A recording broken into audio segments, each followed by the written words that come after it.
नमस्कार दोस्तों, आज हम बात करने वाले हैं सुप्रीम कोर्ट के एडवाइजरी जुरिसडिक्शन के बारे में। ये भाई कहाँ दे रखा है? आर्टिकल 143 में दे रखा है। अब 143 में क्या दे रखा है देख लेते हैं डिटेल में कि भाई प्रेसिडेंट साहब के पास ना पावर है किस चीज़ की? सुप्रीम कोर्ट से एडवाइस लेने की। भाई किस चीज़ पे एडवाइस लेते हैं? क्वेश्चन ऑफ लॉ और फैक्ट, ठीक है। ऐसी चीज़ें जो पब्लिक इंपॉर्टेंस की हो, ठीक है, या फिर कहाँ से अराइज हो भाई? प्री कॉन्स्टिट्यूशनल ट्रीटी और एग्रीमेंट से। फॉर एग्जाम्पल जिस दिन संविधान बना उससे पहले कोई एग्रीमेंट हुआ था, कोई ट्रीटी हुई थी, ठीक है, सरकार की किसी के साथ हो सकती है ना, दूसरी सरकार के साथ हो सकती है। फॉर एग्जाम्पल भारत की भूटान के साथ, भारत की नेपाल के साथ, ऐसी या फिर कोई पुरानी कोई ट्रीटी हुई है, पुराना कोई एग्रीमेंट है, उस पर प्रेसिडेंट साहब को जानना है कि भाई इसके अंदर क्या चीज़ें हैं, है ना, या फिर कोई और भी सजेशन चाहिए या कोई और एडवाइस चाहिए तो वो ले सकते हैं किसी सुप्रीम कोर्ट से, ठीक है। इसको क्या कहा गया है? एडवाइजरी। क्यों कहा गया है? क्यों इसलिए कहा गया है क्योंकि भाई एक तो ये बाइंडिंग नहीं है, ठीक है, नॉट बाइंडिंग है। तो इसका मतलब क्या है कि भाई सुप्रीम कोर्ट से अगर प्रेसिडेंट साहब कहते हैं कि मुझे ये चीज़ बता दो, ठीक है, क्वेश्चन ऑफ लॉ और फैक्ट है पब्लिक इंपॉर्टेंस का, उन्होंने बोला कि इसमें मुझे एडवाइस दो, तो सुप्रीम कोर्ट के ऊपर बाइंडिंग नहीं है कि उन्हें देना ही देनी है एडवाइस, ठीक है, उनके डिस्क्रिप्शन पे है कि देना है कि नहीं देना। अगर दे दिया तो वो भी बाइंडिंग नहीं है, ठीक है। लेकिन क्लॉज 2 में जो दूसरी चीज़ है कि भाई प्री कॉन्स्टिट्यूशनल ट्रीटी से रिलेटेड अगर उस पर कोई सलाह मांग रहे हैं प्रेसिडेंट साहब तो वो आपको देनी पड़ेगी, बस इतनी सी बात है, ठीक है। बस इतना सही है, और तो है नहीं इसके अंदर कुछ। बाकी तुम लोग देख लोगे खुद ही।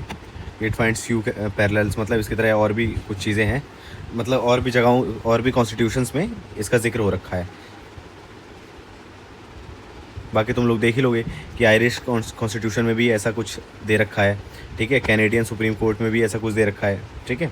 तो तुम लोगों को ये पढ़ के समझ आ ही जाएगा, बाकी कुछ ऐसी खास बात है नहीं। फिर देख लेते हैं प्रोविज़न ऑफ आर्टिकल 143। ये जो है भाई दो क्लॉजेज में डिवाइडेड है। पहला क्या है अभी देख लेते हैं, पहला क्या है, दूसरा क्या है, सारी चीज़ें देख लेते हैं, ठीक है, एक एक करके देखते हैं। अंडर आर्टिकल 143 क्लॉज 1 में क्या दे रखा है? प्रेसिडेंट साहब के पास पावर है कि भाई सुप्रीम कोर्ट से एडवाइस ले सकें इस वाले टॉपिक पर। क्या है? क्वेश्चन ऑफ लॉ और फैक्ट पर, ठीक है।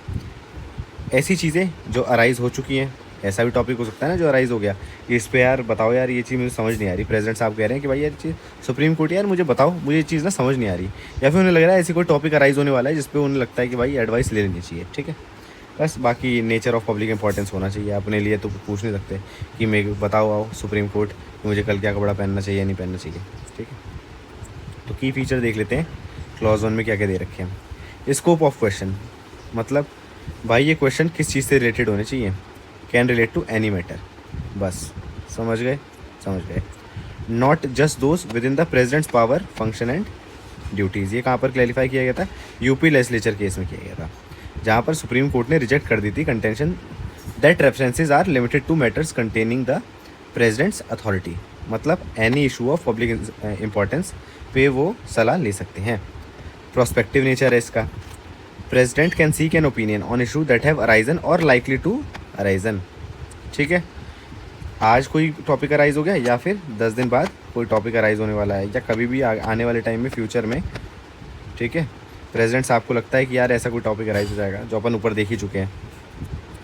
पब्लिक इंपॉर्टेंस का तो होना ही चाहिए, ये भी यूपी लेजिस्लेचर केस में देख लिया है, ठीक है। ऐसी कोई खास बात नहीं लिखी है, ये सब बस ये है कि भाई तुम्हें डिटेल में पढ़ा रहा हूँ तो उसी को रीआइट्रेट करता रहता हूँ बार बार ही, है ना, ये तुम लोग के दिमाग में छप जाए ये सारी चीज़ें। और डिस्क्रिशनरी पावर है किसकी?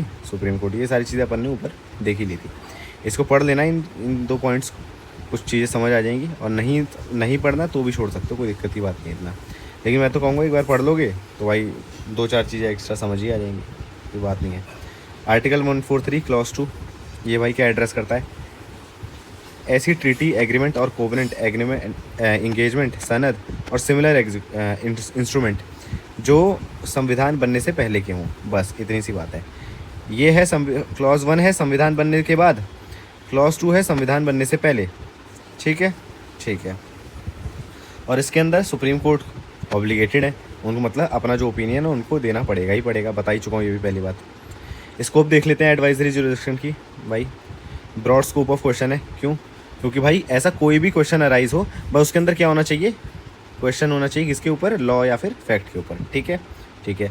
किसी मैटर में हो सकता है, ठीक ठीक है। रेफरेंस लिमिटेड नहीं है कि भाई प्रेसिडेंट साहब की एग्जीक्यूटिव और कॉन्स्टिट्यूशनल फंक्शन से रिलेटेड हो, ये भी यूपी लेजिस्लेचर केस में अपन ने देख लिया है।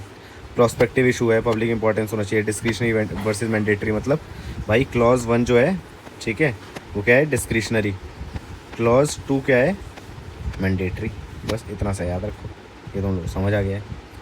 ये कुछ केस लॉ दे रखे हैं, देखना हो देख लेना, नहीं देखना हो मत देखना, झूठ बोल रहा हूँ ऐसा, सिर्फ यहाँ तक याद कर लो, बाकी ज़्यादा याद करने की ज़रूरत नहीं है, ठीक है। समझ गए, समझ गए। क्रिटिसिज्म देख लेते हैं यार, पीछे थोड़ा शोर आ रहा होगा, घर में बैठा हूँ ना आज, थोड़ा देख लेना, माफ़ी चाहता हूँ इन सब चीज़ों के लिए, ठीक है।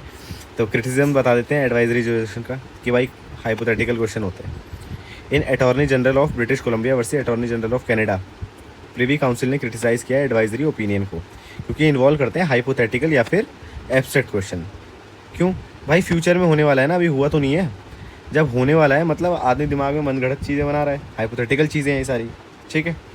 दूसरा लैक ऑफ रिप्रेजेंटेशन है, एडवाइजरी ओपिनियन जो है ना अफेक्ट कर सकती है राइट ऑफ पार्टीज़ जो रिप्रेजेंट नहीं हुए हैं, तो इसलिए लैक ऑफ रिप्रेजेंटेशन रहता है।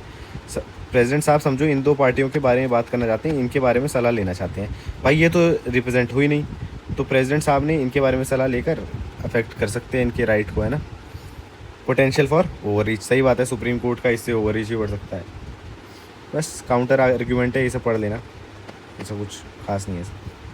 अब आते हैं इस पर, मेन चीज़ पे, एक ही लाइन में बता दूंगा इसका आंसर कि भाई एडवाइजरी ओपिनियन बाइंडिंग है कि नहीं है, ठीक है। The question of whether advisory opinion under article 143 are binding as law declare under article 141, बताओ सोचो भाई क्या हो।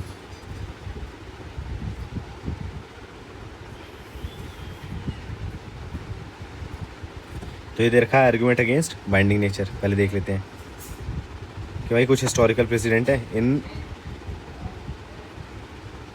Argument against binding in nature. Historical precedent मतलब पहले के प्रेसिडेंट देख लेते हैं। Allocation of land and building, ये वाला केस था एक। लेवी ऑफ एस्टेट ड्यूटी, इसमें फेडरल कोर्ट ने कहा कि भाई एडवाइजरी ओपिनियन लैक करते हैं बाइंडिंग फोर्स, मतलब बाइंडिंग नहीं है, ठीक है, समझ गए।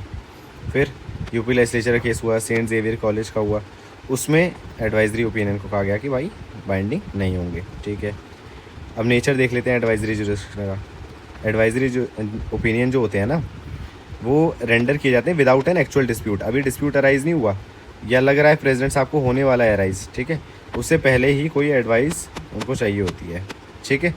बस आर्ग्यूमेंट इन फेवर देख लो भाई, जुडिशियल प्रोनाउंसमेंट देख लेते हैं पहले कि सुप्रीम कोर्ट ने पहले का क्या है।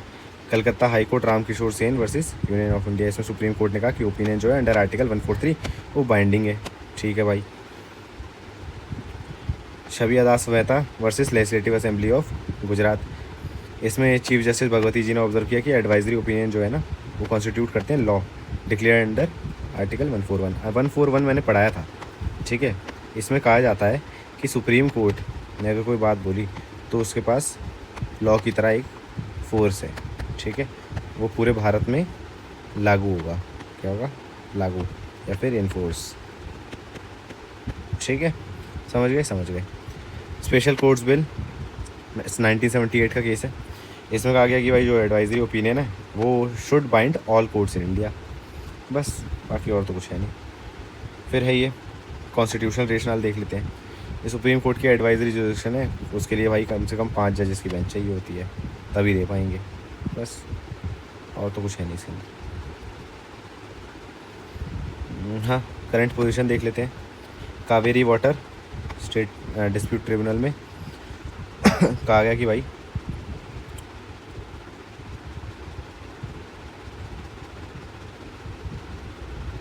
ठीक है, करंट पोजीशन है, ये 2 चीज़ें दे रखी हैं, इन लोगों को तुम खुद पढ़ना है। मैं इसलिए नहीं पढ़ा रहा क्योंकि ऊपर जो मैंने पढ़ा है ना वो उसने बेस सेट कर दिया तुम लोगों का, ठीक है। तुम्हें लग रहा होगा नहीं हुआ, लेकिन पढ़ोगे तो समझ आ जाएगा। बस बाकी चलो अपना अगले लेक्चर में देखते हैं, जो भी पढ़ना होगा इजी कंप्लीट कर लेंगे।